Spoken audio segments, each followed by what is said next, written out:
Listening, fill in the blanks. Let's start. In that moment, Rita and Jake stumbled across an interesting set of differences between older and younger minds. Popular psychology says that as people age, their brains slow down. The implication, of course, is that elderly men and women are not as mentally agile as middle-aged adults or even teenagers.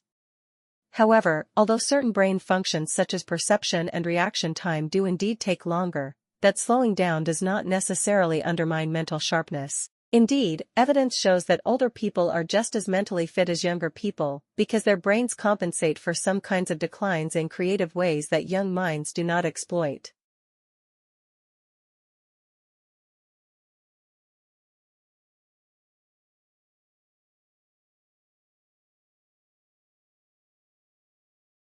Older test takers are equally capable of other tasks that do not depend on speed, such as language comprehension and processing. In these cases, however, the elders utilize the brain's available resources in a different way. Neurologists at Northwest University came to this conclusion after analyzing 50 people, ranging from age 23 to 78. The subjects had to lie down in a magnetic resonance imaging (MRI) machine and concentrate on two different lists of printed words, posted side by side in front of them. By looking at the lists, they were to find pairs of words that were similar in either meaning or spelling.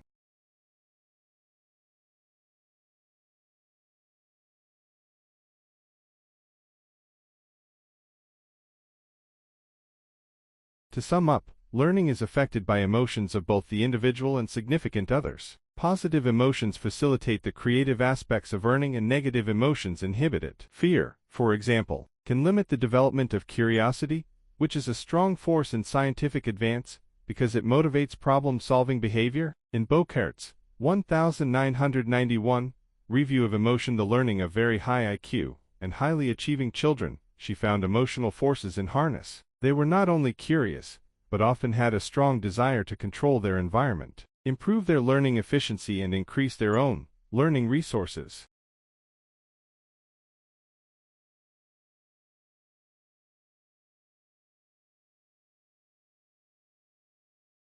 All jumping spiders have large eyes that look like binocular lenses, and they function pretty much the same way. Most jumping spiders locate their prey visually, and then jump and capture from 1 centimeter to over 10 centimeters away. Only a few species of jumping spiders invade the webs of other spiders, and the Portia spider is among them. Jumping spiders, including Portia spiders, prey on insects and other arthropods by stalking. Sometimes the spiders lure their victims by vibrating the web to mimic the struggles of a trapped insect.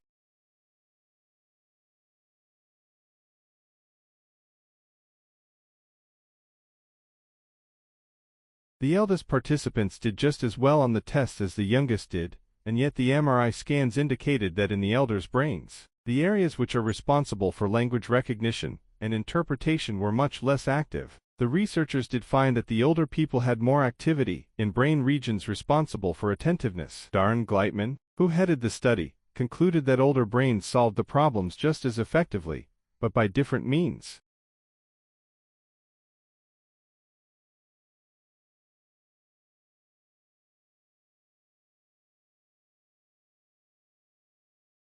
Reconstructing the climate changes of the past is extremely difficult, because systematic weather observations began only a few centuries ago, in Europe and North America. Records from India and tropical Africa are even more recent. For the time before records began, we have only proxy records reconstructed largely from tree rings and ice cores, supplemented by a few incomplete written accounts. We now have hundreds of tree ring records from throughout the Northern Hemisphere, and many from south of the equator, too, amplified with a growing body of temperature data from ice cores drilled in Antarctica, Greenland, the Peruvian Andes, and other locations.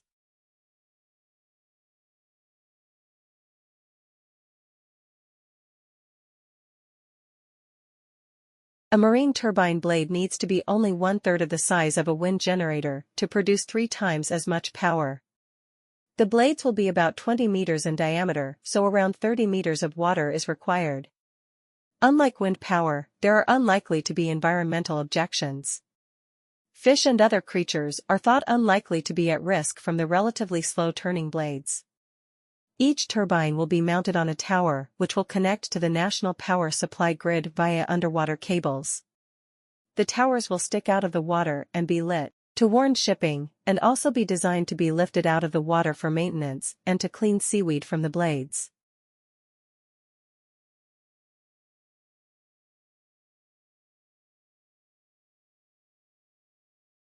This book is a narrative history of climatic shifts during the past 10 centuries, and some of the ways in which people in Europe adapted to them. Part 1 describes the medieval warm period, roughly 900 to 1200. During these 3 centuries, Norse voyagers from northern Europe explored northern seas, settled Greenland, and visited North America. It was not a time of uniform warmth, for then, as always since the Great Ice Age, there were constant shifts in rainfall and temperature. Mean European temperatures were about the same as today, perhaps slightly cooler.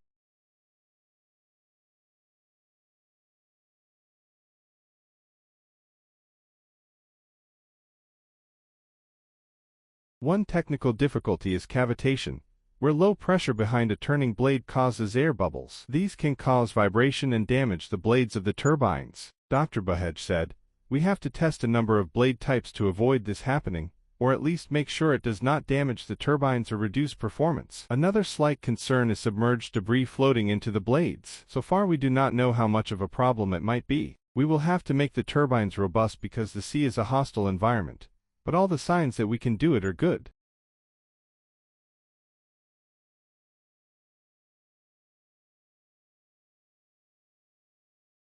Like, share, subscribe the channel, and press the bell icon for further updates.